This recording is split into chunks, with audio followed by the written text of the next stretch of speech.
You'd think I'd be the one sucked into a book.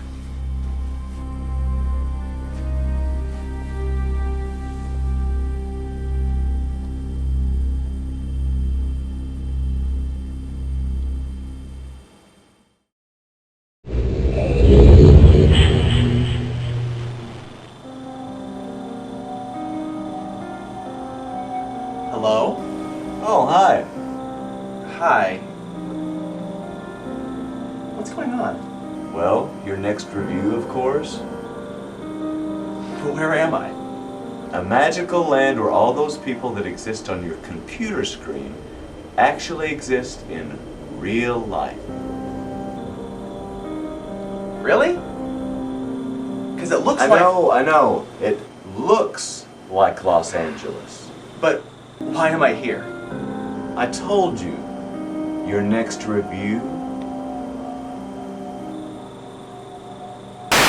One of the world's most underrated and yet well-beloved children's classics is Michael Ende. Hold it. Matt! Why are you so nonchalant about this? I mean, I've been thrown around all over the country. Why are you okay with this? Gotta catch up somehow. You're 4 points ahead of me, Hatter. So that's what this is about? The score? It's always about the score, Hatter. And don't worry, you won't lose this one because of your location. The NeverEnding Story, a children's fantasy novel by German novelist Michael Ende, is an enchanting and unique story about a magical fantasy land where all stories dreamed up by humans exist. Unfortunately, this book seems to be relatively unknown outside of the movie franchise, and since only one of the 3 movies made is actually, good, you can kind of see why people don't gravitate towards this story. But we're not looking at the 2 crappy movies here, we're looking at the one from 1984. And we actually have something of a unique situation here because the book comes in 2 distinct parts. The first NeverEnding Story movie is based on the first half of the NeverEnding Story, the book, while the NeverEnding Story 2 is, albeit loosely, based on the second half. And so comparing the whole book to the movie would therefore be unfair, and so we're only going to compare the first half of the book to the first NeverEnding Story movie. Won't make a difference. We'll see. Because this is actually a damn good adaptation and a damn good movie. And while it might not be better than the book as a whole, it might stand a chance against the first half. So let's take a look. This is Books vs. Movies review of The NeverEnding Story.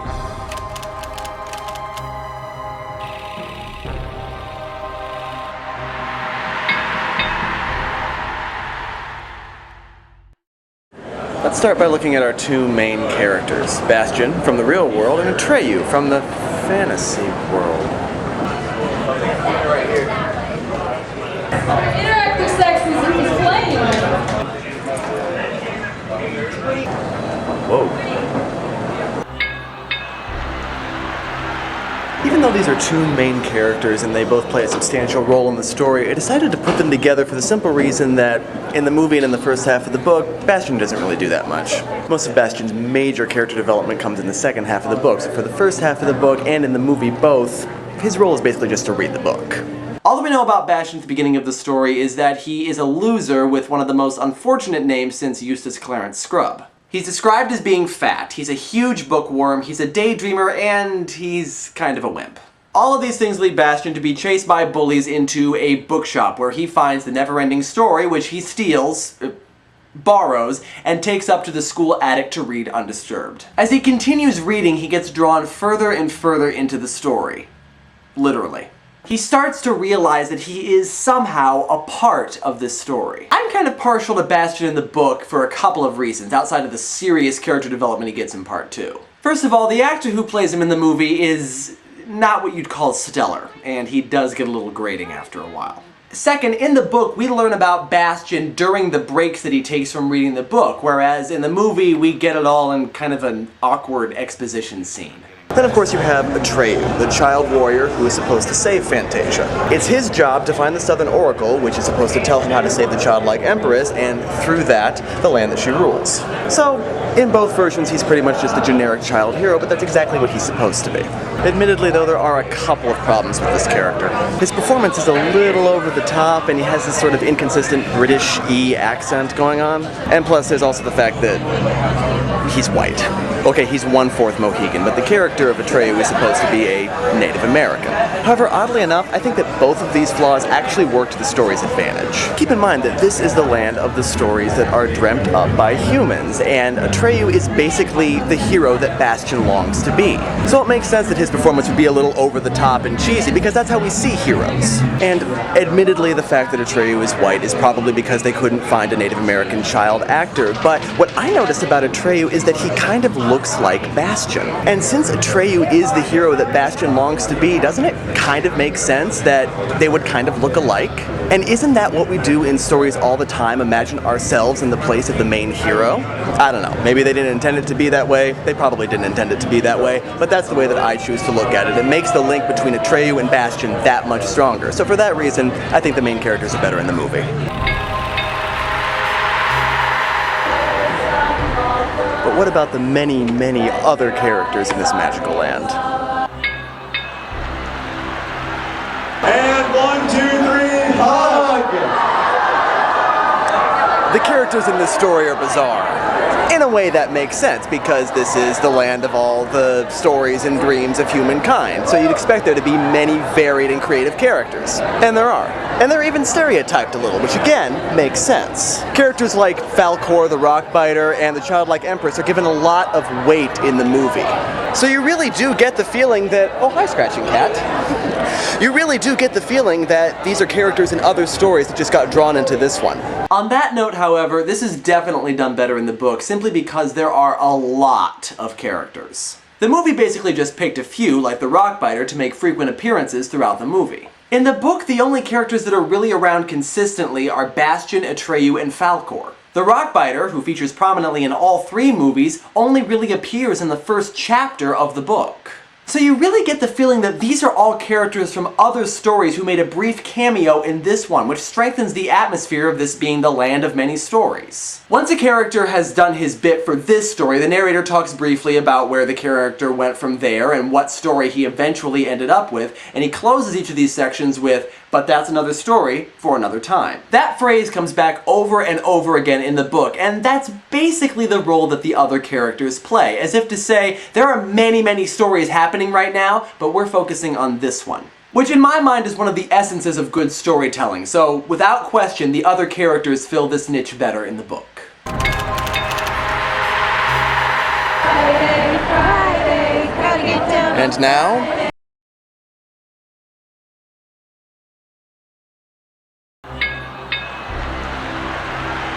the nothing is actually a pretty complex concept to grasp. I mean, okay, it's nothing, but that's actually pretty abstract and complicated. Because think about it, in both versions of the story, they make a point of mentioning that it's not blackness and not darkness, because those are something. This is nothing. So how do you portray that? Well, for my money, the movie wisely doesn't try. You could argue, and it has been argued, and this is probably the case, that those dark clouds are supposed to be the nothing, but that's not the way that I see it. I think that the nothing is beyond those clouds, that the clouds are just the result of the nothing. What we see then are the consequences of the nothing, the storms and the things being sucked into a huge vacuum of nothing being there, but we don't actually see the nothing itself, because it's nothing. The book Nothing, however, has a little more subtlety. The movie Nothing always seems like a force of some kind, whereas the book Nothing is very obviously born out of the apathy of mankind and is therefore more passive, kind of creeping along rather than storming. In addition, the book Nothing doesn't just destroy, but visits those who have lost all hope, encouraging them to jump into the nothing and end it all. The idea of disappearing into oblivion is really scary, and it taps into one of our basic human fears, being forgotten. At the same time, though, it almost feels like a cycle, like Fantastica has to go through this nothing process every so often and be reimagined by a new dreamer. As far as being an actual antagonist, however, the movie Nothing is far more destructive, actually laying waste to Fantasia, leaving only a few fragments left. That was the end of Fantasia. Only a few fragments of this once rich and beautiful world had been left by the nothing. And it's pretty frightening to see the world end like this, not under the power of a person or even a thing, but of nothing. I mean, how do you fight that? I couldn't hold on to them. The nothing pulled them right out of my hands. I failed. Also, the nothing is given a little bit more weight in the movie because defeating it represents the climax and the end of the story, whereas in the book, of course, it's in the middle. And as far as the nothing being a part of a cycle, we get that sense in the movie too, but we also get a sense of danger and urgency. Like if the cycle is broken, Fantasia, and with it the world of storytelling, will be gone forever. Seeing the destruction of this fantasy world really drives that point home in the movie more than the book, so for that reason, I think that the movie has the better nothing. But what about the way this story was put together? This book has a unique style of composition. There are basically two worlds here. There's Bastion's world, or the real world, and Atreyu's world, or Fantastica. Basically, Bastion acquires the book in the real world and starts reading about Atreyu's world. And the way that the book differentiates between the two worlds is that anytime we're in Bastion's world, or the real world, the text is red, whereas anytime we're in Fantastica, or Atreyu's world, the text is green. So the book is able to switch back and forth between the two worlds, telling Bastion's story and Atreyu's story almost simultaneously. And the changing of the color of the text kind of serves to jar us in and out of these worlds. Yeah, in fact, the way that the book handles those transitions is very movie-like. Now, Hatter, there's no need to be insulting. Think about it. The book gives us a visual means to experience what it's like to be pulled into or out of a story. Sometimes we're pulled out for a moment, and sometimes we're pulled out for longer. I'm just, photo or video bombing. Yep.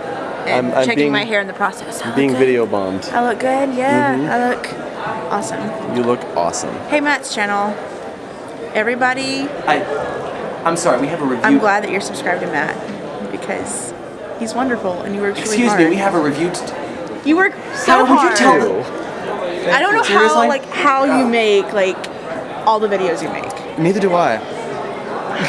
Are we gonna finish Because with... And if you're not subscribed to this girl right here, Leslie found her grail, you need to I'm be. sure she's lovely, but... Because she's awesome, yes. It's okay. Yes.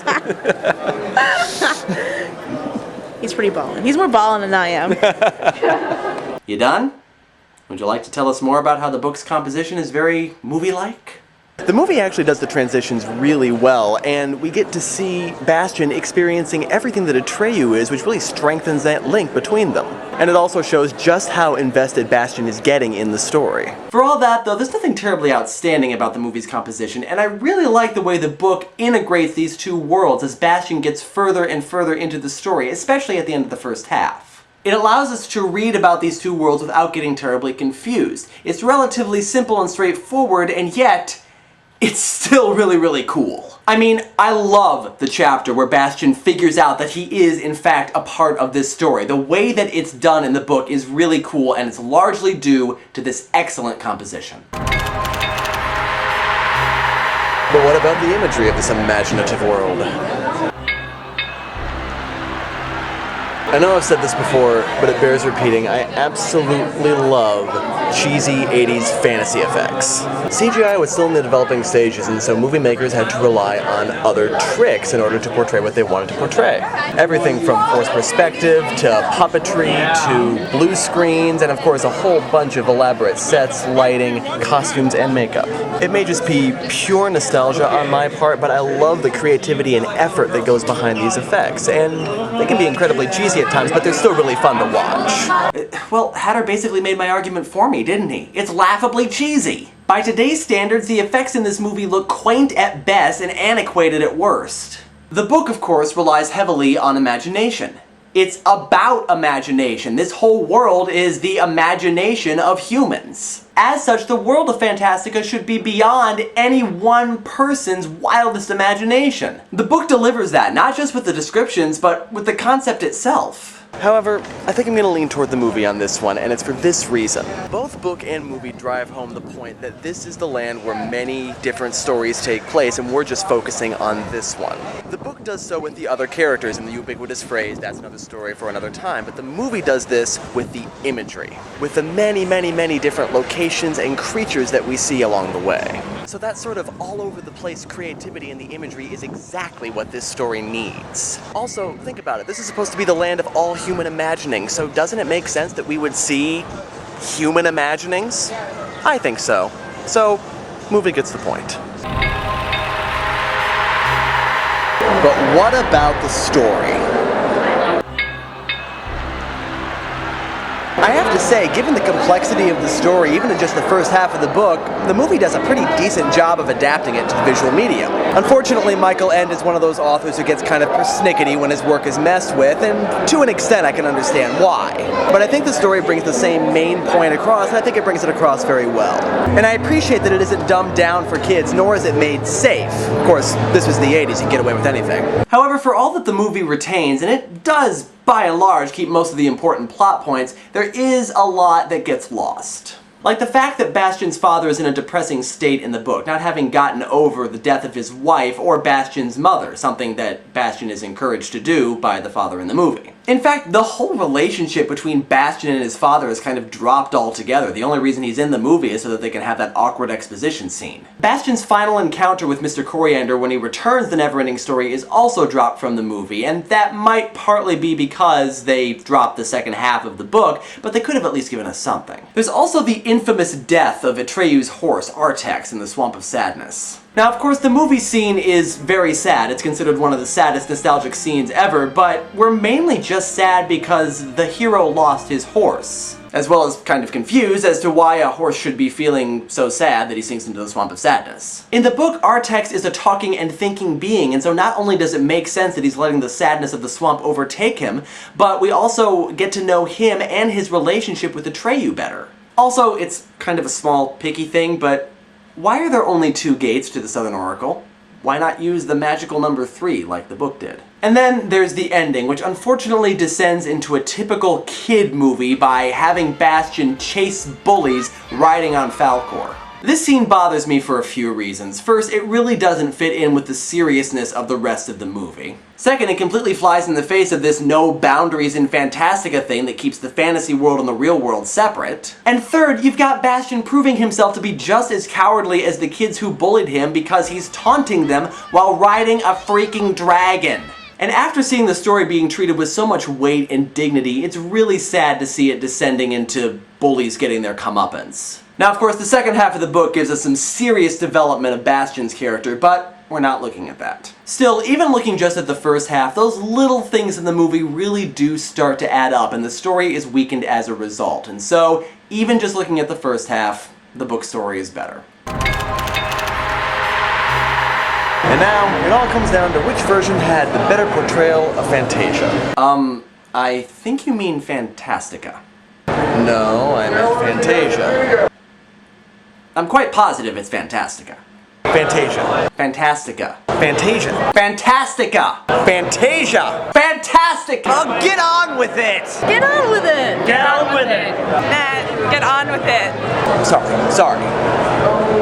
Fantasia. Get on with it! Okay, I'm sorry. Here's the best portrayal of the magical land. So, why the confusion in names? Well, remember that this story was originally written in German. For the book, the English translation for the word for the land was Fantastica, but for the movie, it was Fantasia. I personally prefer Fantasia because it sounds less goofy, but you can call it whatever you want. Either way, it's obviously a magical land based in fantasy, specifically the fantasies of human beings and the stories that they dream up. And as we've already discussed, the book drives this point home with many different characters who scurry off to their own stories after their cameo in this one is finished. And the movie does this with the creative imagery, showing us many different landscapes and creatures. So the question then becomes, which version of the story accomplishes what it needs to more effectively? Both versions of the story give us this magical land where all these different stories exist, and through that, the message of the importance of stories and dreams. The movie really shows us that this land is fallible. Dreams can fall apart and crumble, and if allowed to, die. And so the movie has a sort of desperation that the book really doesn't. There's also the matter of the name of the childlike empress, and specifically how and what she was named. In the book, as soon as Bastion reads about the childlike empress, he comes up with a descriptive name for her, Moonchild. In the movie, he names the childlike empress after his mother, and he does actually scream Moonchild, but the music and the background noise are such that you can really only understand him if you know what he's going to say in the first place. And And I think that's by design, to shroud the name in mystery.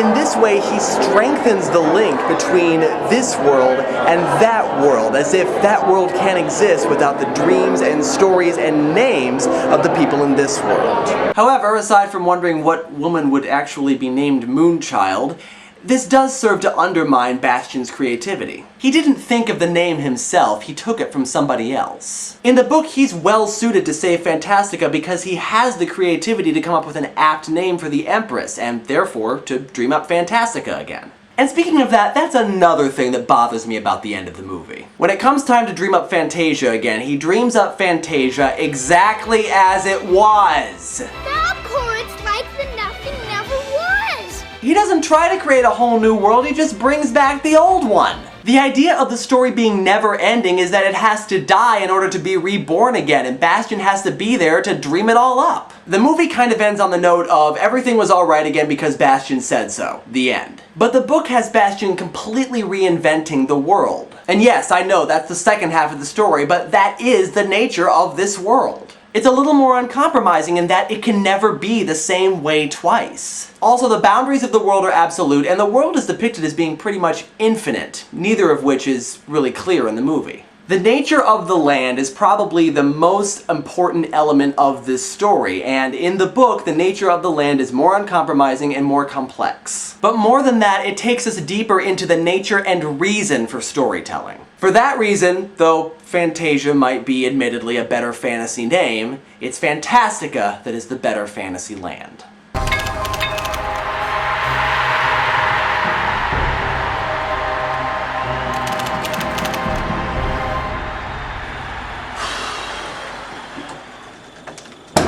Okay, I finished the review. Can I go home now? Oh no. No. Oh no. Not until we take care of that winning streak. Let's see what other book-winning review we can come up with, shall we? Cassie!